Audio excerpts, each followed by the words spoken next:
in the scripture? How do you understand it? You shall love the Lord your God with all your heart, with all your soul, with all your strength, and with all your mind. And you shall love your neighbor as yourself. Jesus replied, what a good answer. Do this and you shall live. The man wanted to keep up appearances, so he replied, who is my neighbor? Jesus then said, let's treat him quickly, and went off. Samaritan too was aware of that God.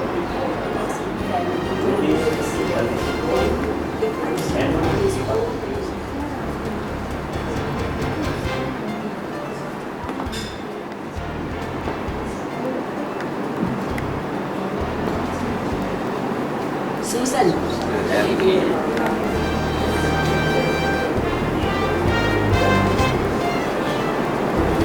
This is love. No, not.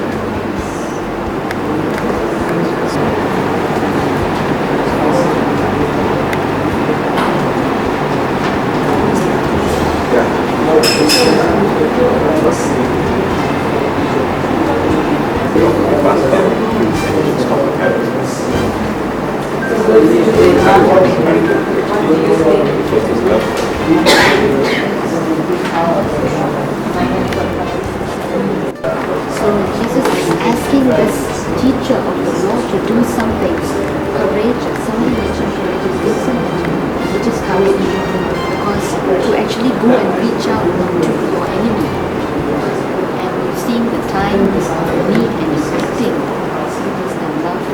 So that was really We have to do it all and good. Everybody is got handphone nowadays. All the young girls would like others to understand something provide another message here probably, for example, Jesus single out a priest and he passed by and what?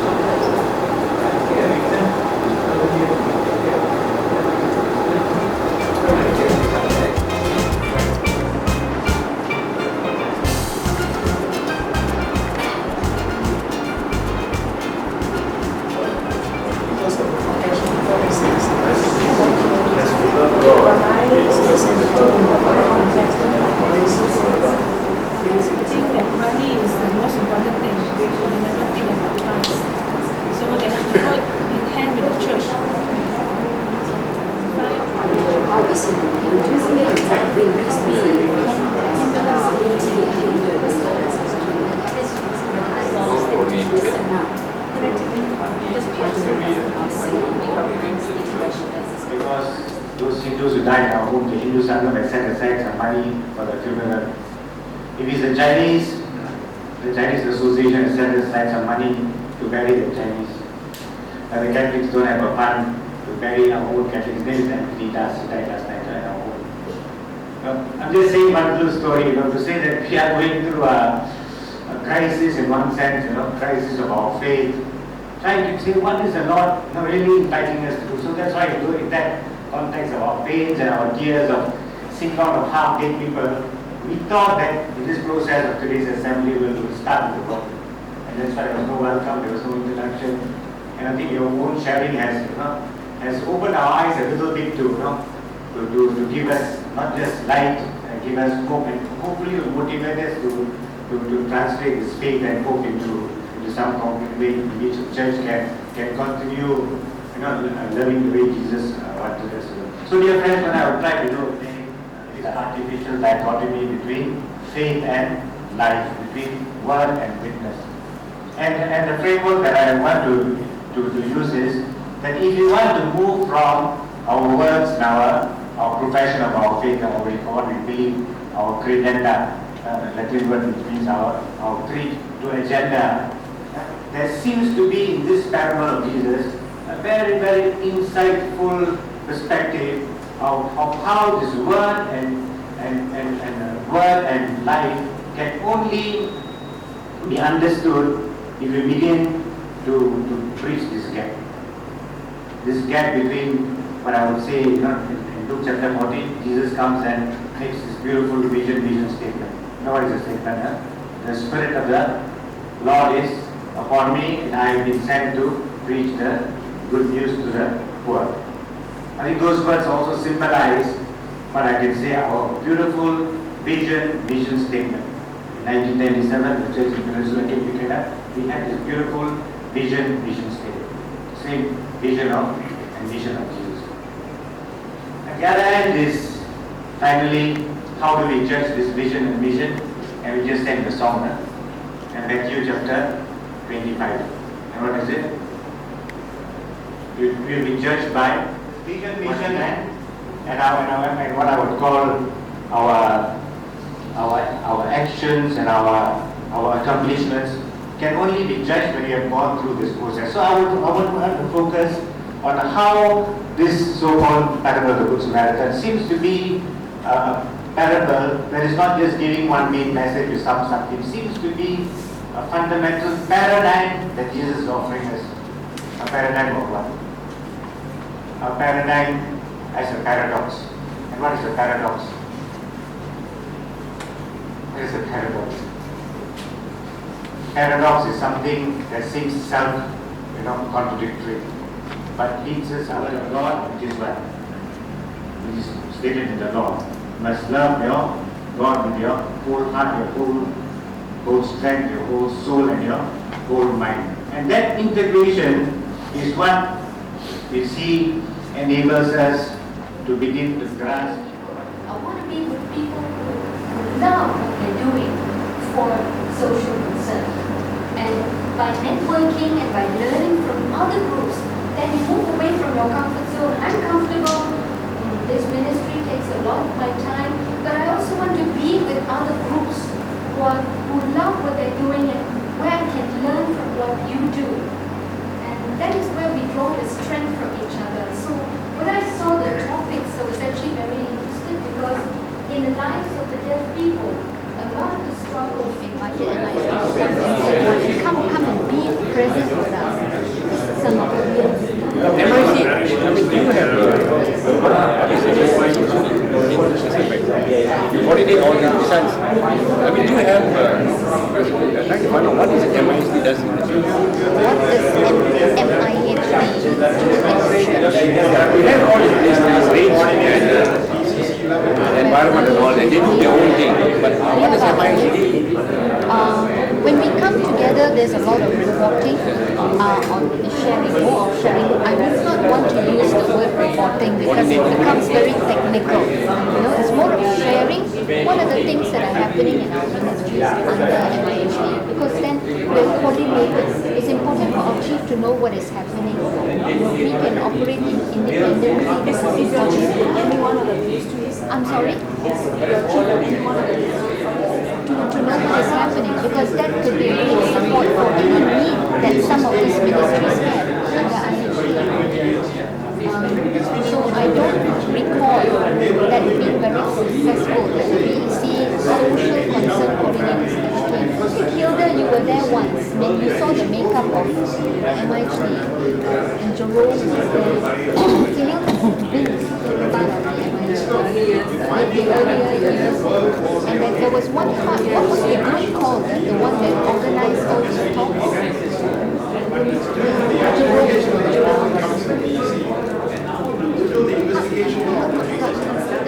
Okay, let's say the BEC says PIHD is many times. PIHD, the other thing is coming. If the marriage is more the SPP, then the marriage is very strong and very effective. But if not, then your SPP or your IHD have hours that be dominant for half the hour, yes, 3 years. It depends on this.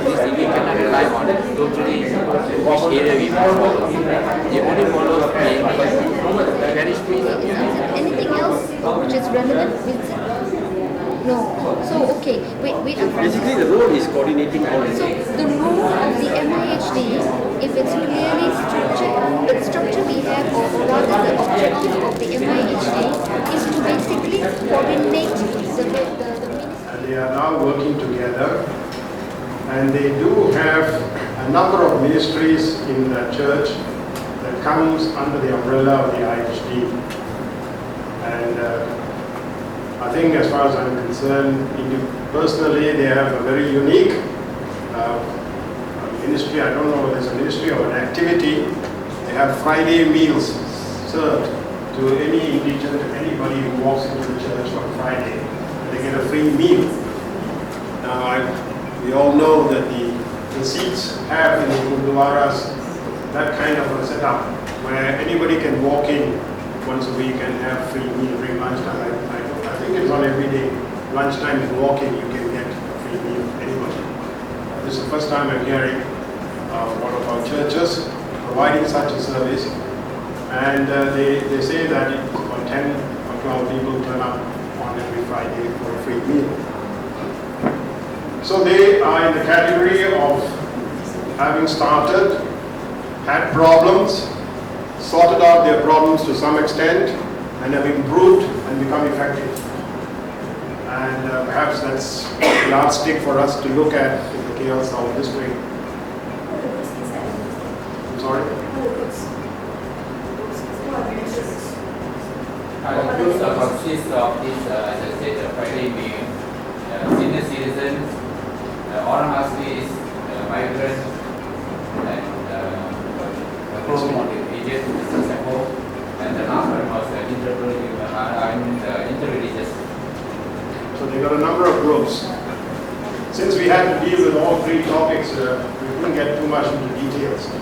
But SFA, the next church, is perhaps the second category, are not dormant. They just started last year. So they are still finding their place and they're finding their feet. And they're growing and they need to develop.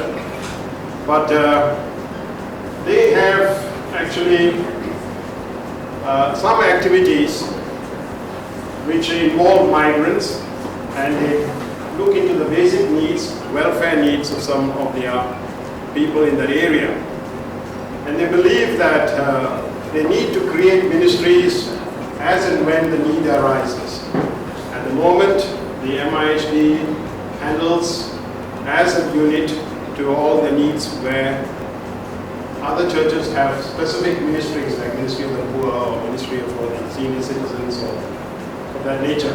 So the MIHD perhaps needs to grow and develop and also identify special needs and create ministries which can then be coordinated. The Holy Family Church in Kajang and St. Aloysius Bante are in the category of where the MIHD as it is not in existence.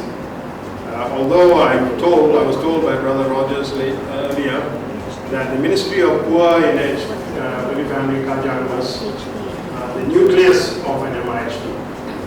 But it has not been identified as such, as far as I know. I may be wrong.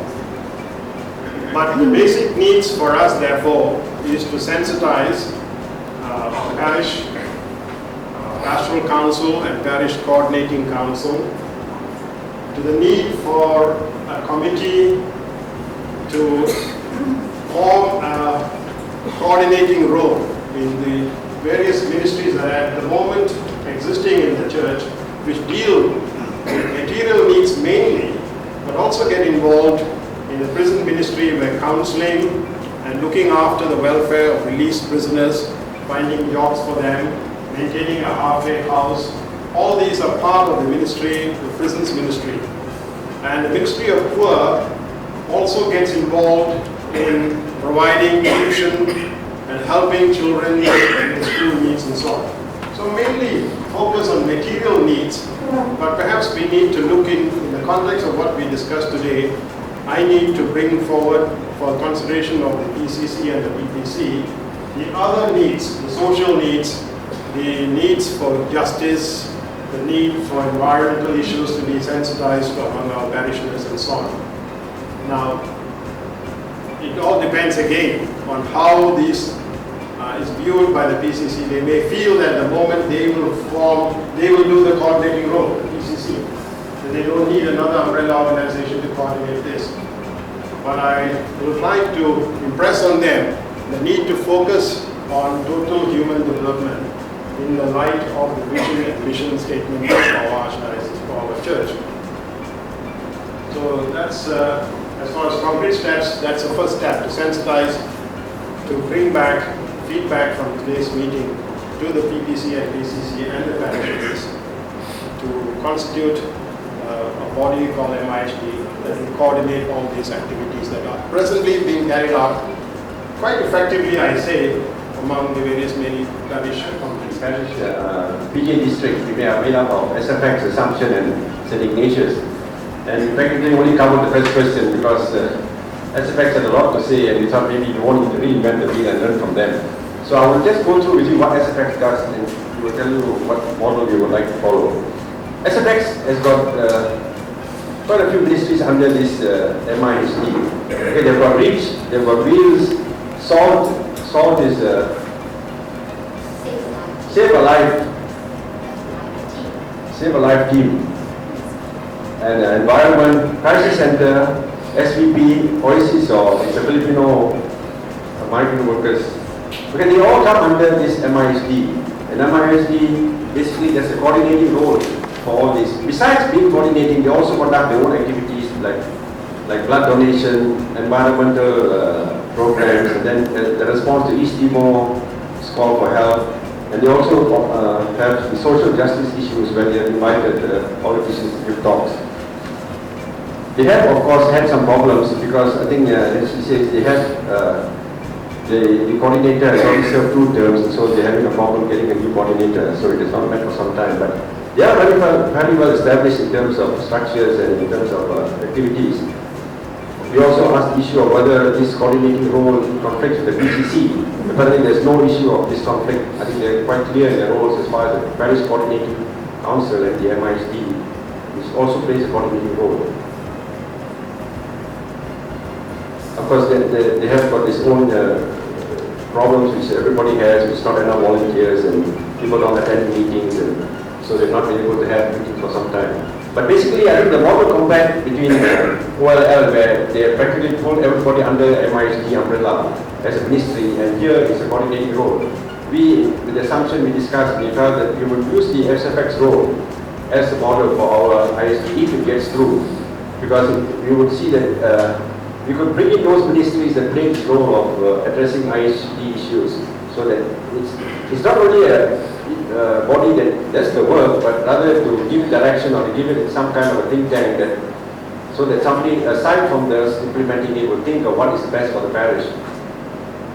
So as far as concrete steps, I think Assumption and SIC more or less follow the same structure. So we would have to basically come up with these roles of ISD, and we would have to be quite clear in what ISD role is in the parish.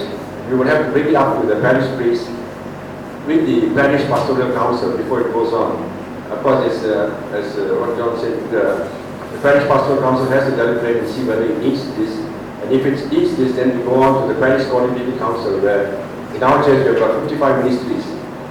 So it may be a long session, but it has to be, because that is where all the ministries sit, and this is where if you want to introduce an animal like IHD, then you've got to get their buy-in. So it has to be kind of agreed by them before we say which are the ministries and what are the roles. The roles have to be clear before it will be kind of fighting for turf. And then once the PCC Coordinating Council approves, we would have to go to the parish assembly before we operationalize. Especially in the light of our journey of faith as church in the diocese, the church in Malaysia, the universal church.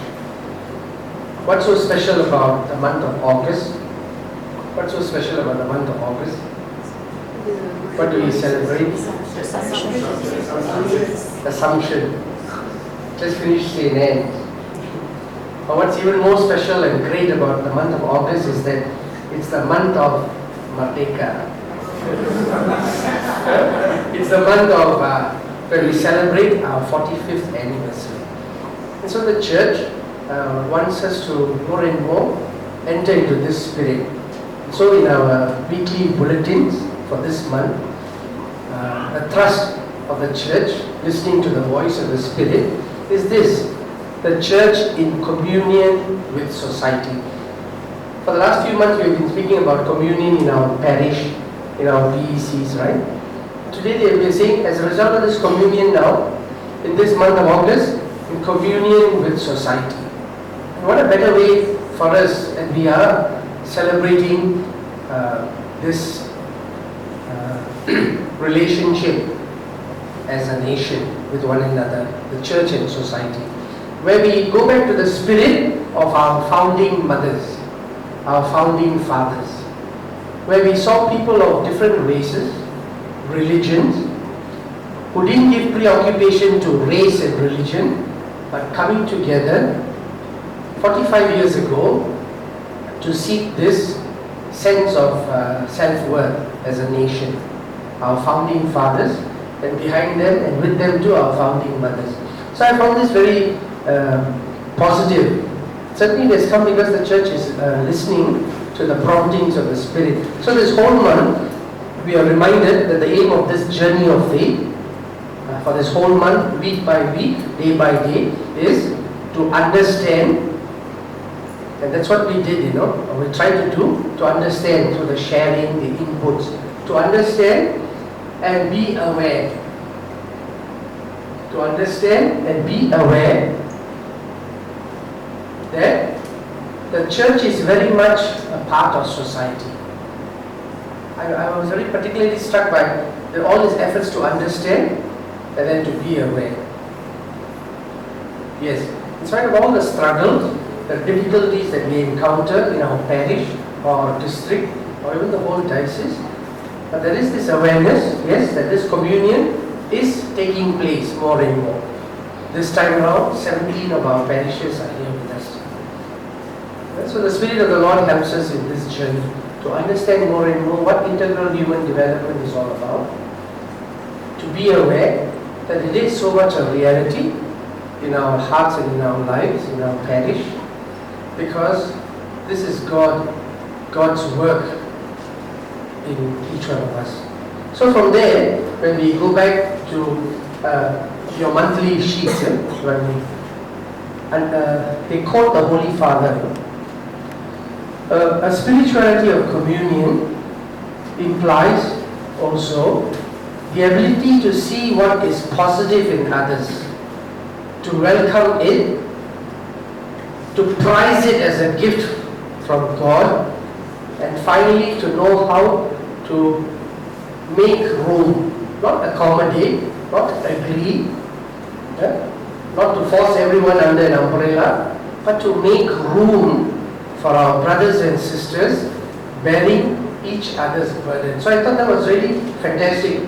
Holy Father's reminder to us that in our effort as church in communion with society, looking at all the groups that are there in our parish, difficult sometimes to bring all of them together.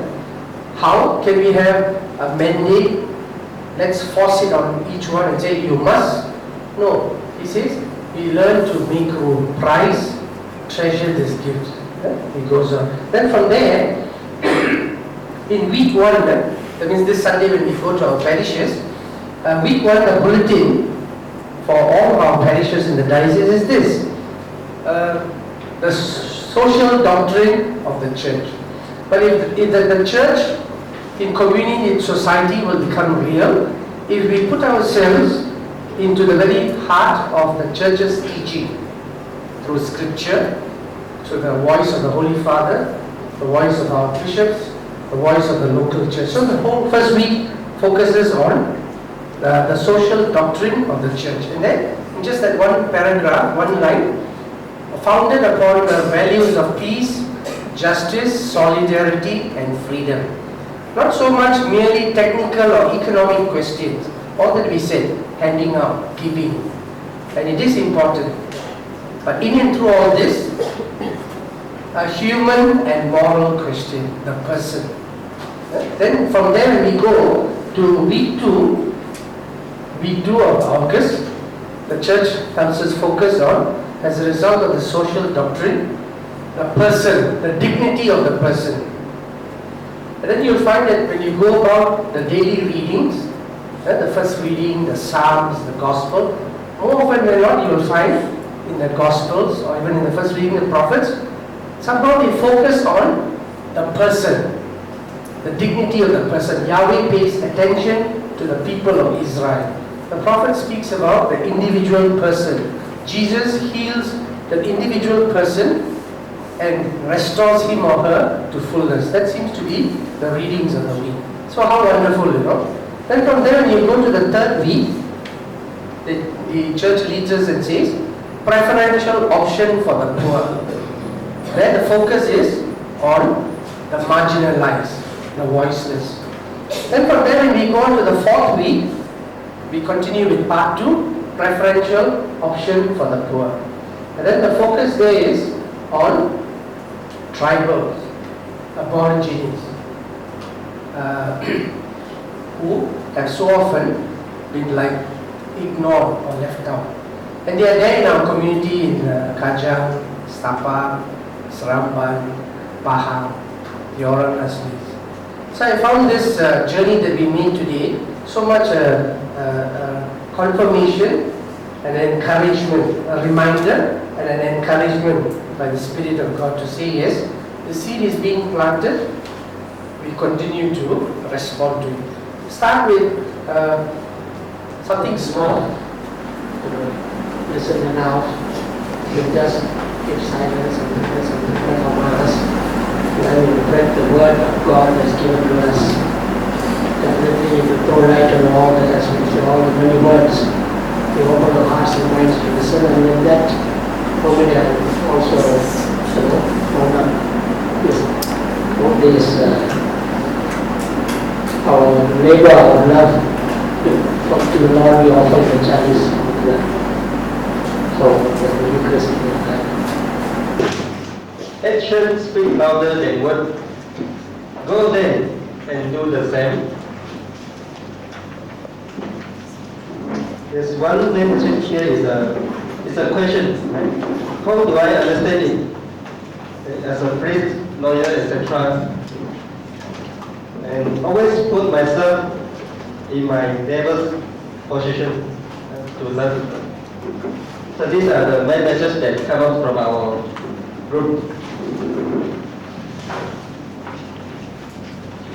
The other minor things, whatever good deeds we do, it will be rewarded. Do with authority. When we bring life to others, we receive eternal life. And eternal life is not far. Do this and I shall live, and give us a new perspective of life itself. What do you think is the relevant message for the church and human family in the context of globalizations? Everybody should respond, not only those who are in authority. Someone? And as said just now, Jesus actually is telling us differently, telling us to do differently from what is the world is doing now. People who are wounded in a totality, because in this scripture, it talks about the Samaritan who not only helps the wounded man, but takes him to a place, takes care of his wounds, pays the necessary fund for his treatment, and also leaves a note with the innkeeper that he'll come back to see the progress of the person. So having that totality in the care of a person. And very much the minor thing is also here about always feeling the humanity as much, and not just looking at the ritual needs alone. For the third question, before we started off, we wanted to be very clear in our group what we were referring to as the church, who we were referring to as the human family, and also what is globalization to us. So when we looked at the meaning of church for us, it's not just referring to the hierarchy, but it's also the people, the believing congregation as such, the church. Human family would be not only Christians, it can also be non-Christians in terms of the humanity. And when we talk about globalization, what is it? Today it is a country, it is a place with no boundaries anymore, no limitations. And as such, what will be the driving force would be the economy being the main driving force, and this can also ignore the people's hope, the people's dreams, the people need, because the economic drive takes the priority. So such being our understanding of the terms, the message we felt is that the church, for the church, there must be loving your neighbors, yourself, loving your fellow human beings. Because loving God, I'm sure everyone has no problem loving God. So the most difficult part in everyone's life today is to reach out and to love your fellow colleague, neighbor, friend, whoever, a stranger as yourself, to go out of your way to help this person. And we believe that this is the main point that Jesus was trying to show. The secondary points in the parable covers unconditional love, giving unconditionally without expecting returns. A lot of times I think we would do something only if we know we are getting something back in return. So that should be the way.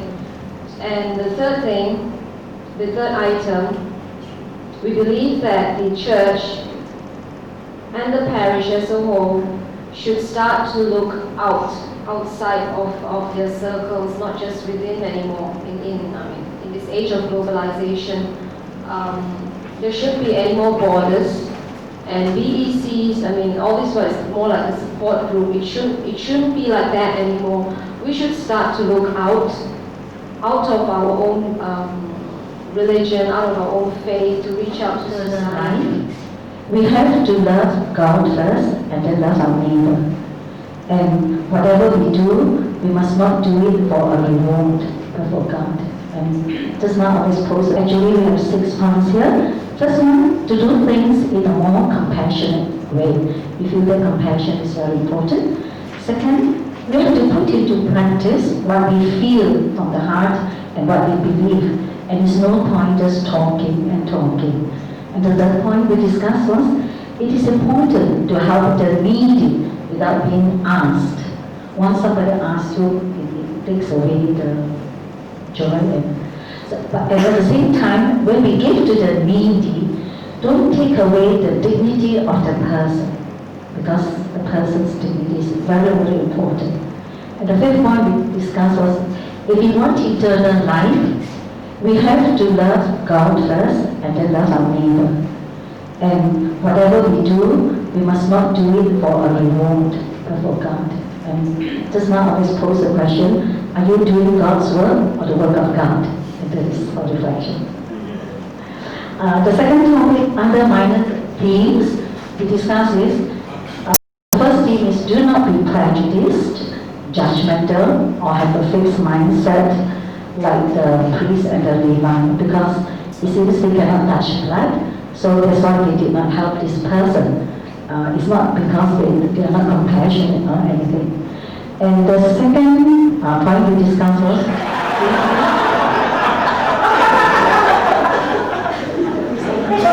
there's nothing I could do because out of 9, I'm the only man there.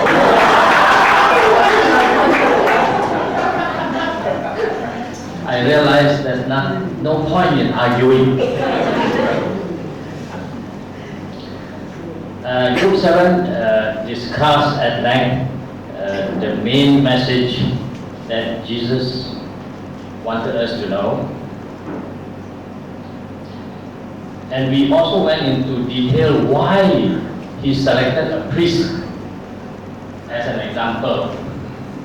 So we thought that maybe he is the only one in position to tell some priests that when they are preaching, do not tell the people to do what I tell you, but don't do what I do.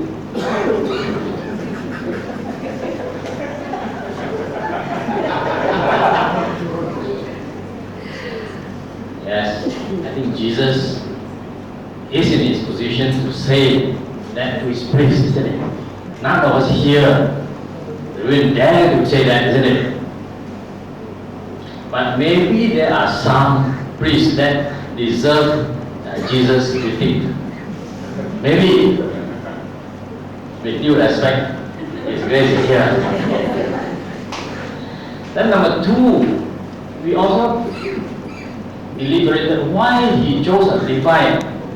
And some of the members said that the Levite in Jesus' days command very high respect. They are the top social people at the time. So, in conclusion, is that maybe Jesus wants to remind those people belonging to the high society that they should do more towards the less fortunate of the people in society. Then we also went into discussion why he uplifted the low class. The Samaritan in his days are supposed to be very low class people. Then we thought that that is a message for us not to discriminate. Nobody is too low. Everybody is created a human being and has his worth. So probably that is his message for us, that he elevated the Samaritan for high praise. Then we went into the minor tips. Then we thought that to do good work, you need not be formed, you need not be a doctor or a lawyer or a priest. And also, you need not be in high society. The common people are the people who today are doing much work. So that the parable of the Good Samaritan demonstrates that to do good work, there's no need to be highly educated. Anything else that can throw light, not our reason, not our intellect, not our own human way of trying to look for solutions, but really, so we can ask ourselves, what is this word telling us, and how do we enable this word to try to bridge this gap? I think the Second Vatican Council talked about this big gap. The greatest error today is the artificial dichotomy between faith and life, between word and witness. And the framework that I want to use is that if you want to move from our words and our profession of our faith, what we believe, our credenda, Latin word which means our creed, to agenda, there seems to be in this parable of Jesus a very, very insightful perspective of how this word and life can only be understood if you begin to bridge this gap.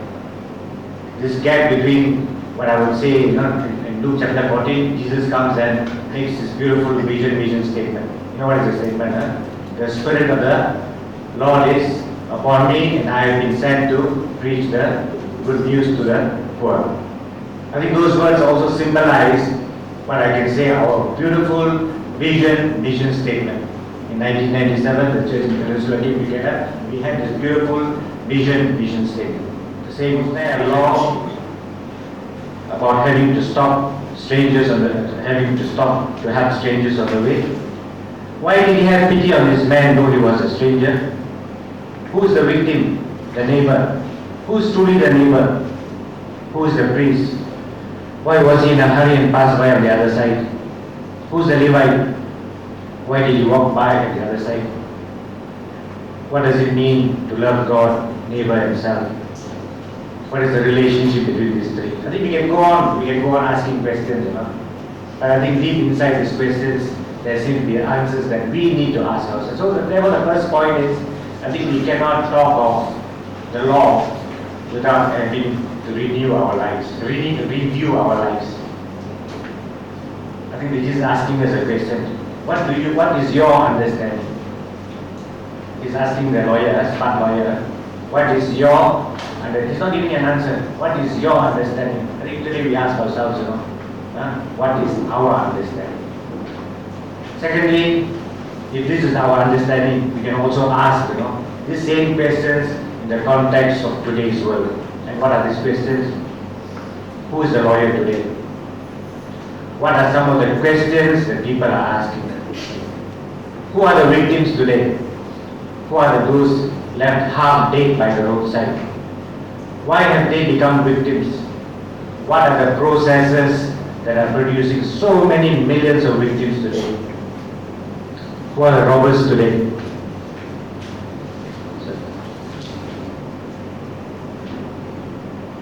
Sorry, there's an announcement. Somebody's car is blocking the road on the other side. Oh, sorry, the road this side. WGV 2023. WGV 2023. Sorry. Oh, sorry. How is it? Vision of Faith. How is it?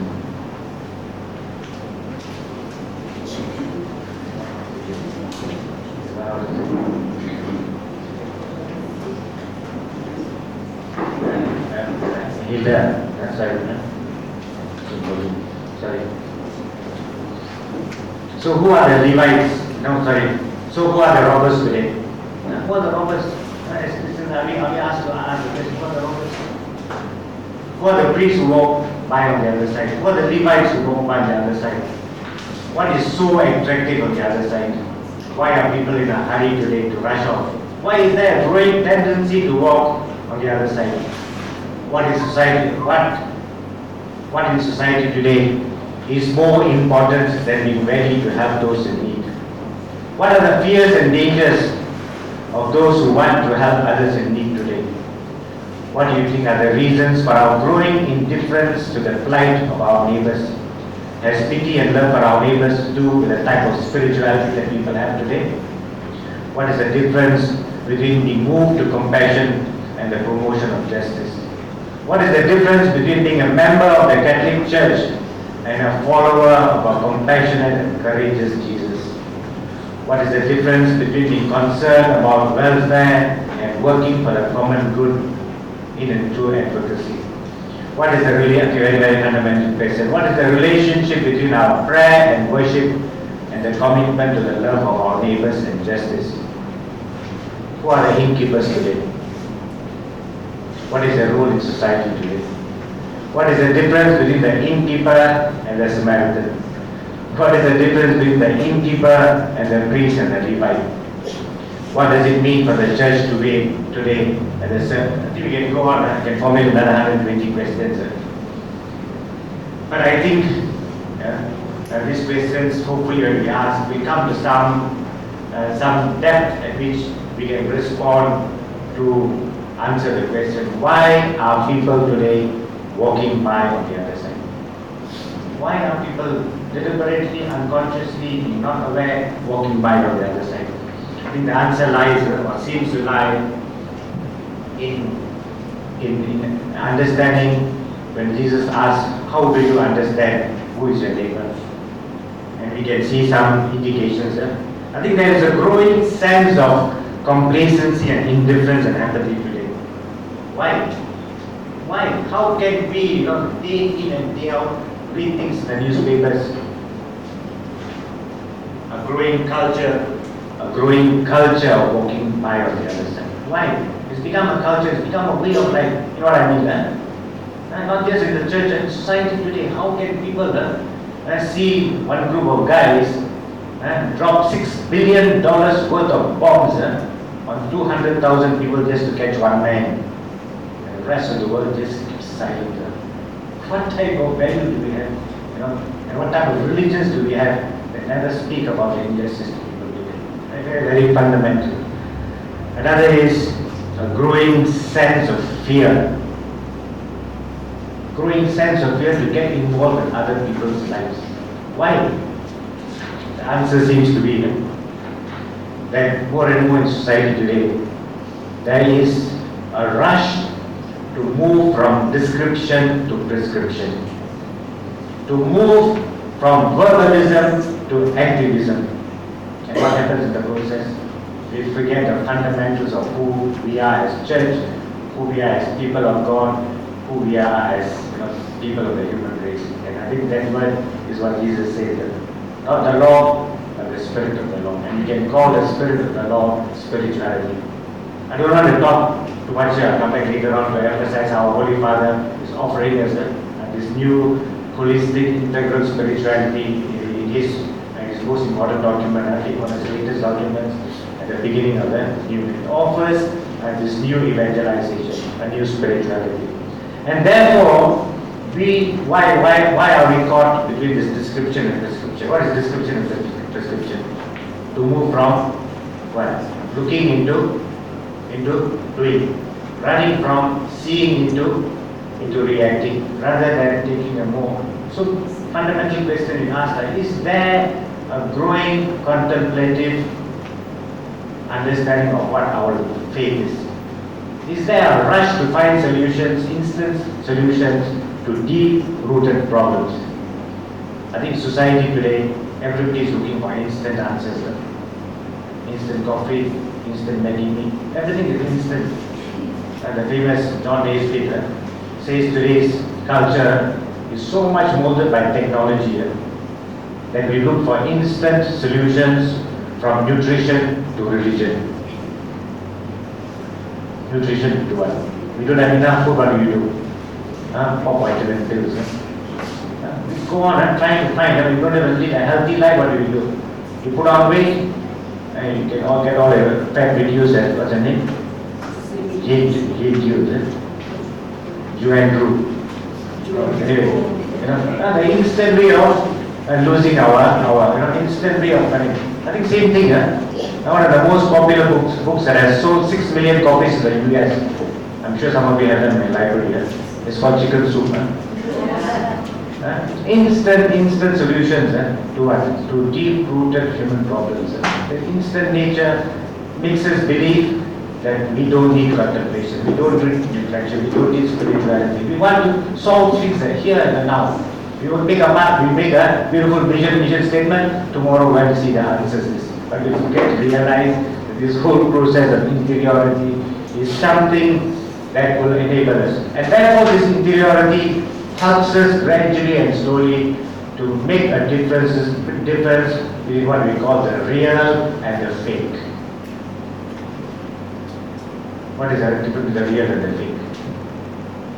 Nobody knows what's the difference between Matsali Sadi down the road and Kentucky Fried Chicken or McDonald's hamburger and the real food. Why? We don't know what are the processes that are involved in creating this fake in society today.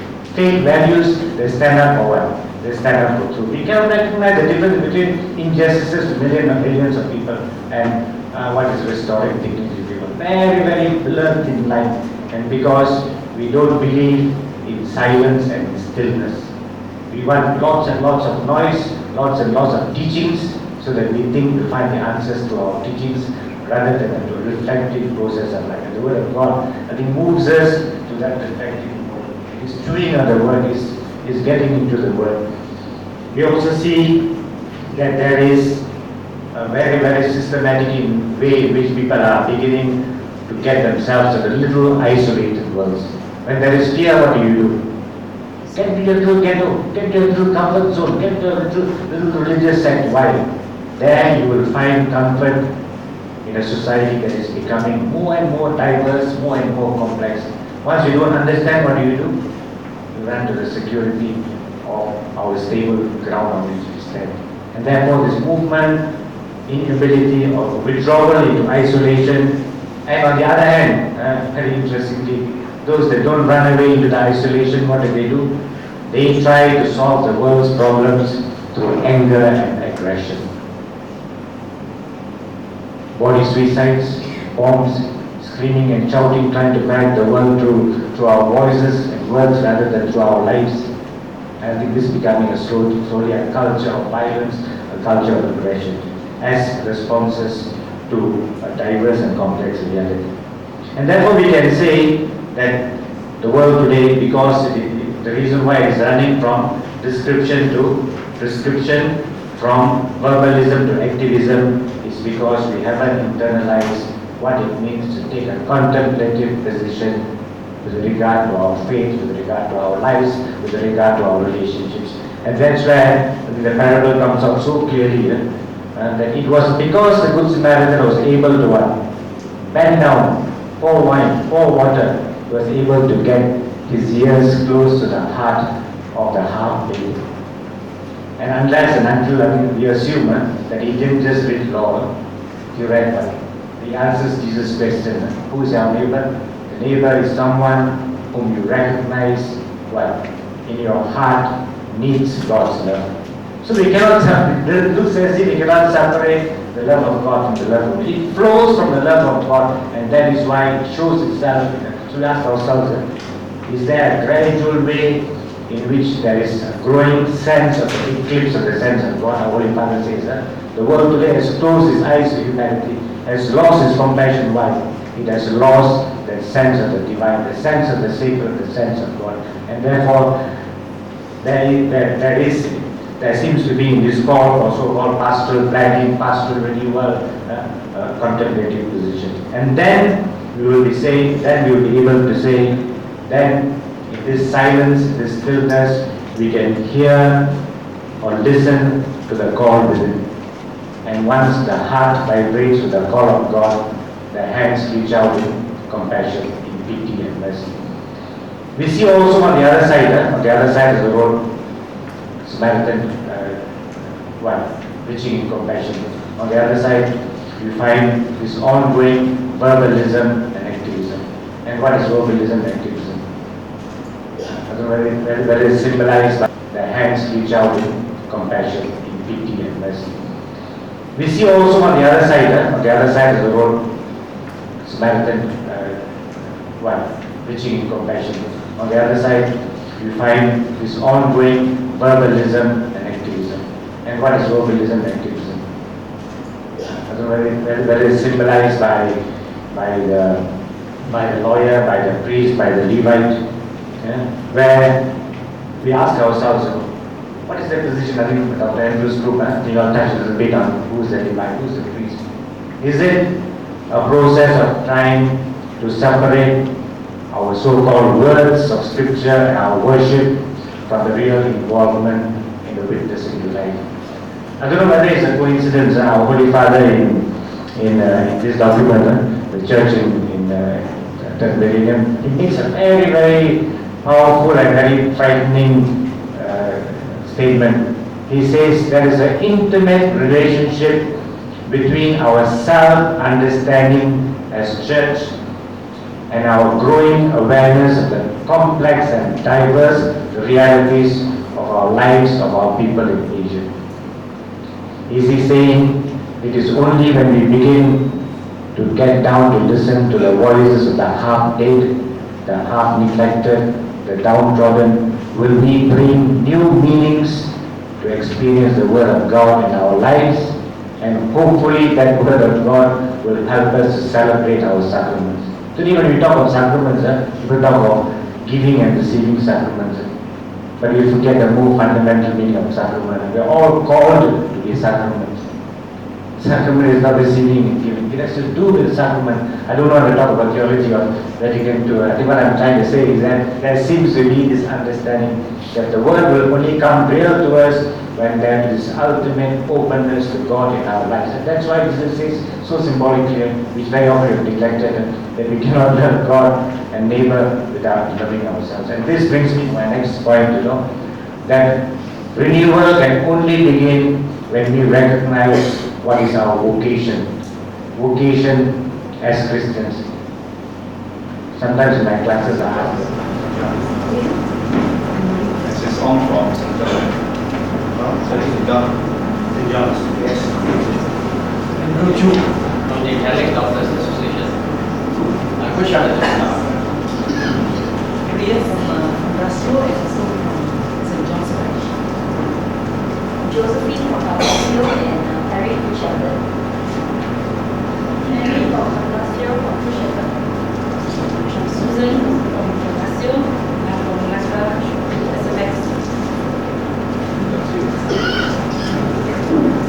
John Joseph from the Holy Family Palace. From SIC Ignatius. Henry from the Church of Sacred Heart. Visingan from the Visitation of Sri Lanka. David from Visitation of Sri Lanka.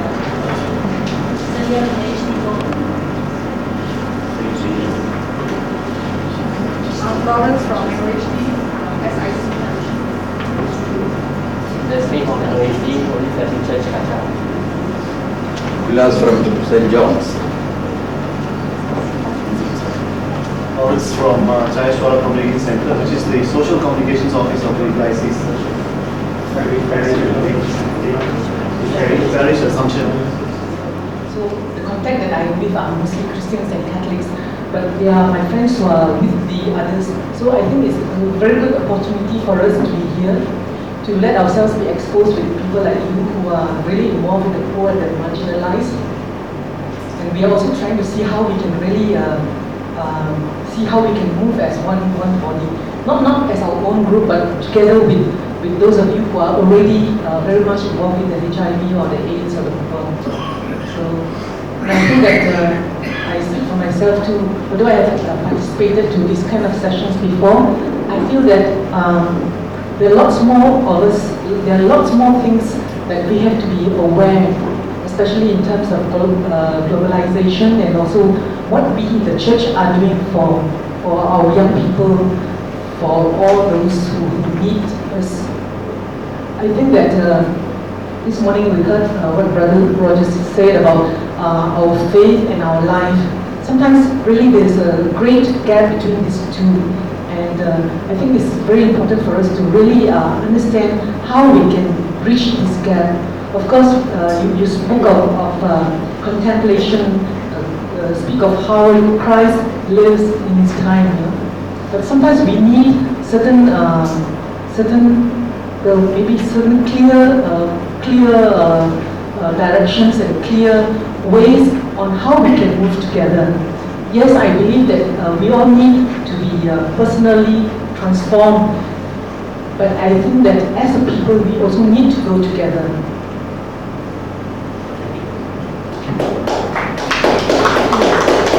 A lot of words and words in this file. So unless after today, each one of us is prepared to help translate some of this into action, and if we go back and just slip away and do nothing, then I think we have wasted our time here. So since we are all from parishes, like Brother Rogers said just now, there are 17 parishes represented here today. Then it's very good that if all the 17 parishes would have structures like this going on, then I suppose it will be good for those representatives here who have enriched themselves and go back to their respective parishes and enrich their structures there. And that would be very useful. Number two is that if representatives here come from parishes that do not have such structures, then I think it will be incumbent on these people to speak to their parishes, to speak to their parish priests, sell them the idea, and then start such structures there. Number three, if you have done this, and the next 3 months or so, or even 6 months, if MOSD were to organize another similar seminar of this nature, then you must be very forthright and come up and say that I have tried this, but I met with resistance from my own parish priest. I think that would be very useful. So if we can arm ourselves with concrete steps, number 1, number 2, and number 3 that we want to do, then I think what we learn and enrich from a session like this will be useful. Otherwise, in the year 2000, 5 parishes who reported they have integral development committee, the 2000 committee board. Now it says 9. They have come here. Nine is Officially coming said up, by but they are having this already. Earlier on it was 5, 2000. Is it the same? Others still remember? We take a quick count. PIHD is called. Yes. Which We branch? decide official now. This is new now. Holy Rosary, Holy Redeemer, Land, SMS, Kajang, Francis of SCC has started last year. Any other? Lady of Blues was one of the oldest. Yes, Father Eugene there. Any other? I think SIC officially doesn't have one. Elizabeth? No, you don't have. So the Integral Human Development Committee is an umbrella body. The BEC is the main trust. It's not an association, it's not a society, it's not an organization. It's church. Basically, even the church is the main trust, and we have already given directives for that. There's another forum where we see whether these directives are, observe whether they are coming, gathering together. We don't use the word meeting. Mental framework also has been changed. When you say meeting, then you have treasurer, you have president, all this kind of thing. It's a gathering of people. They are gathering together and we are singing. The faith gathering, believers come together. So this is one area. Then we have, for example, ecumenism and interreligious dialogue. New ways in which we can see the meaning of MIHD. Even in our own minds, if you look at in your files, you see a nice, beautiful set of references that was worked out by one of the parishes from our initial experiences, the parish of Our Lady of Lourdes. It is their, it was their experience of structure. But I don't think that those words or those terms of reference are meant for all of us. Meaning, it is not just a structure. In BCs, for some good reason or not, sometimes there's an election and there it may get a little bit political group and things like that. Those people who sincerely want to work sometimes get ousted. So what happens, people who have been doing good work in the PIHD are not there as what His Grace said. Some may be there for 20 years, some may be there, next year we may not be there. So how do we overcome this? Some people who really want to volunteer, who want to serve, but then they are not given a chance. Can you be independent of the DEC? Somebody who wants to volunteer and be in the PIHD. That's one. Another point is, you see, this is integral. We are going to work together with the parish priest. Anything, parish priest, ladies, men and youth and all, we are going to work together. So sometimes we have this culture or disease of just leveling criticism. If it is constructive and suggestive, it is good. But just for the sake of dissension, argument, your opinion is different from that, we tend to create conflicts and that may be a little discouraging. So instead of having a meeting where it has got to be talk of something productive, it ends up in something, argumentative and things like that. So we must also, probably when we talk about compassion and we talk about mercy, we should also be merciful to others in what we are suggesting. We shouldn't just simply assail a person. I think listening to Brother Rogers, every time we learn something new. And coming to this IHD, I think I'm from SIC, we don't have such a ministry, but in my own, I think this IHD is actually, it has been happening in every ministry in the church. And to create a structure just to have this IHD, I think it's going to create a sense that, there is this group of people looking into this, and let's do our own.